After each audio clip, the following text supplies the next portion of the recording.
atur dan patuh kepada aturan tersebut, tidak mau berdusta, tidak mau berbohong, dia jaga petunjuk-petunjuk syariat di dalam menyampaikan apa yang dia inginkan, dan lebih mengedepankan fikirannya, wawasannya, bukan pencitraannya, tetapi kemampuannya agar orang tahu, dan amanah itu diberikan oleh orang dengan kesadaran dan kepercayaan, maka orang-orang inilah yang bisa masuk dalam kategori menawarkan diri tidak meminta, sebagaimana apa yang dilakukan oleh Nabi Yusuf alaihissalam. Wahai kaum muslimin, karena itu saya menganggap tidak semua orang yang menampilkan dirinya itu berhak untuk kita tunjuk. Karena itu pertimbangan pertama yang harus dipakai oleh umat Islam, lihat bagaimana cara dia menampilkan dirinya. Kalau dia sudah meminta-minta, jangan berikan kepada orang yang meminta. Tetapi kalau orang itu menunjukkan siapa dia dengan keasliannya, dengan kejujurannya, dengan kemampuannya, orang seperti ini kemungkinan dia memang ingin berbuat, dan bahkan sebenarnya dia mungkin tidak mau menampilkan, tetapi sistem yang memaksa dia harus demikian. Wahai kaum muslimin, kenapa ini harus dijelaskan? Karena kita tidak ingin terjebak terus dengan sistem yang seperti ini, yang membuat kita kemudian kehilangan daya. Kenapa? Karena seluruh kewenangan sudah diserahkan kepadanya. Eksekutif ada pada orang tertentu, legislasi ada pada kelompok tertentu, yudikatif ada pada kelompok tertentu, sedangkan umat tanpa harus bisa menggeleng menerima segala keputusan. Demo tidak didengarkan karena mereka sudah sudah tidak lagi memiliki rasa kesentuhan hati melihat orang menangis dan meratap karena kebijakan yang dia ambil. Nah, wahai kaum muslimin, persoalan ini persoalan syar'i. Jadi jangan ada pula yang mengatakan, kenapa tidak urus masalah solat saja oleh ulama? Kenapa tidak urus MUI masalah puasa saja? Kenapa tidak jelaskan masalah ini saja? Di dalam Islam tidak ada satu lapangan pun yang tidak ada petunjuk syariat padanya. Jadi orang-orang yang menyuruh ulama diam dalam memberikan petunjuk kepada umat untuk memiliki pertimbangan dalam memilih pemimpin dan wakil, itu adalah orang-orang sekuler yang tidak menginginkan ulama menyampaikan petunjuk Al-Quran dan Sunnah, pandangan syariat dalam kajian-kajian fikih kepada umat. Ingat, Islam itu kamil, sempurna, syamil, meliputi seluruh masalah. Itulah makna al-yawma akmaltu lakum dinakum.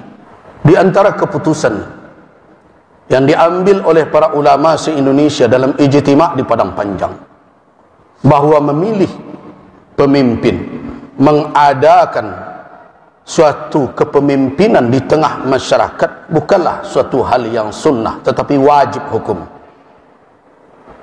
Tidak boleh suatu komunitas, apalagi bangsa yang besar ini, tanpa seorang pemimpin.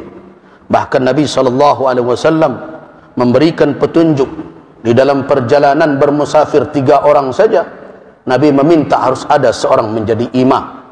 In kuntum salasa fi safarin falyummakum ahadukum. Kalau kamu bertiga dalam bermusafir, jadilah seorang menjadi imam kamu. Apalagi dalam jumlah 270 juta lebih, tentu akan kacau balau. Karena itu menghadirkan kepemimpinan dan adanya seorang pemimpin itu merupakan kewajiban, bukan sunnah. Nah, bagaimana caranya? Situasi dan kondisi yang ada bahwa negeri ini memilih satu sistem, terlepas setuju atau tidak setuju dengan konsepnya masing-masing, tapi itulah yang disepakati saat ini untuk melahirkan seorang pemimpin. Kalau kita biarkan ini terjadi dengan alasan ini tidak sesuai dengan konsep kita berbagai macam, maka lahirlah pemimpin yang sama sekali mungkin berjarak jauh dengan nilai-nilai syariat. Karena itu pilihan hanya satu untuk saat ini: terlibat aktif dan cerdas. Terlibat aktif dan cerdas di dalam mewujudkan kepemimpinan yang baik, bukan berpangku tangan. Sebagai ketua MUI, saya bukan tim kampanye siapapun dan tidak akan menunjuk nama siapapun.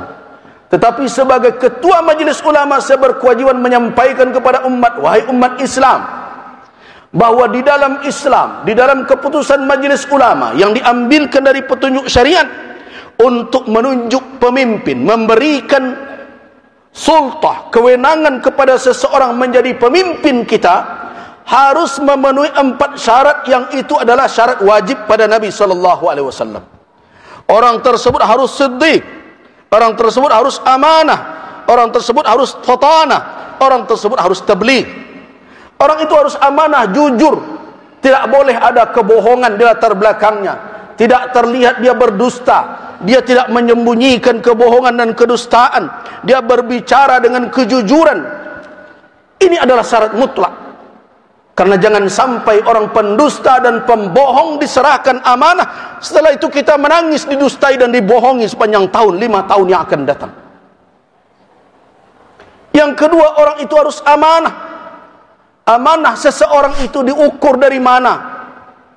Yang pertama tentu dari komitmennya kepada Rabbul Alamin, ketakwaannya, ketakutannya kepada Allah. Karena kalau amanah itu hanya diukur dengan pengawasan manusia, dengan pengawasan si fulan, dengan orang-orang yang akan menyalahkannya, orang-orang tersebut bisa saja ditipu berjamaah oleh dia. Karena itu pertama sekali dalam mengukur amanah seseorang, bagaimana tingkat komitmennya beragama, ketakwaannya, ketakutannya kepada Allah. Salatnya bukan hanya di depan kamera, tanya orang sekitarnya, cari tahu siapa dia. Kalau salatnya tidak benar, bagaimana amanah akan ditumpangkan? Kalau Rabbul Alamin saja, Allah Subhanahu wa taala saja tidak ditakutinya, yang menjadi beban ditanggung jawab di atas pundaknya, bagaimana dengan amanah manusia? Yang kedua, lihat perjalanan hidupnya selama ini. Apakah janjinya bisa dia buktikan atau tidak? Kalau tidak, jangan berkeras juga karena baju saya ini, karena kelompok saya ini, saya mesti begini juga. Hati-hati wahai ibadallah. Setiap kita memberikan kewenangan dan amanah, wala itu tidak selesai hanya dengan keluar di tempat pemilihan itu, tapi akan dipertanggungjawabkan kelak sampai di hari kiamat di hadapan Allah Subhanahu wa taala. Hati-hati. Itu kewajiban din, kewajiban agama memberikan kewenangan itu. Karena itu pilih orang yang amanah, pilih orang yang fatanah, yang cerdas, yang mengerti konsep kepemimpinan. Kita harus tahu bagaimana berfikir seorang pemimpin, bagaimana berfikir seorang teknisi. Kita harus tahu seorang pemimpin itu punya konsep yang besar kepada umat ini, punya rencana, punya mimpi, tetapi tidak hanya sekedar angan-angan. Dia pandai mengeksekusinya. Dia mengerti bagaimana cara menjalankannya, dan dia faham apa yang menjadi penyakit dan masalah di tengah bangsa ini yang harus dia obati. Dia harus orang yang cerdas, karena orang yang cerdaslah yang bisa mencari solusi dengan izin Allah Subhanahu wa taala. Yang kemudian tabligh. Apa makna tabligh? Pandai menyampaikan, menarasikan fikirannya, menjelaskan maksudnya, mengembangkan wawasannya. Jadi ada pula orang yang mengkritik, pemimpin kok pandai bicara saja. Salah satu syarat pemimpin, dia harus pandai bicara. Kenapa? Karena konsepnya, pemikirannya, wawasannya tidak akan diketahui oleh orang di sekelilingnya, oleh umat, kalau dia tidak pandai menarasikan, menyampaikan kepada orang lain. Dan dia harus jujur menjelaskan yang sebenarnya. Itu tabligh. Apa makna tabligh? Orang itu transparan, orang itu punya kemampuan dan kemauan dengan lurus menyampaikan apa yang ada, yang menjadi tanggung jawab dan tugas. 4 sifat itu wajib. Nah, kalau ada orang yang seperti itu, di dalam fatwa Majelis Ulama tersebut, wajib memilih orang yang seperti itu. Dan memilih yang selain itu haram hukumnya di dalam Islam. Begitu keputusan.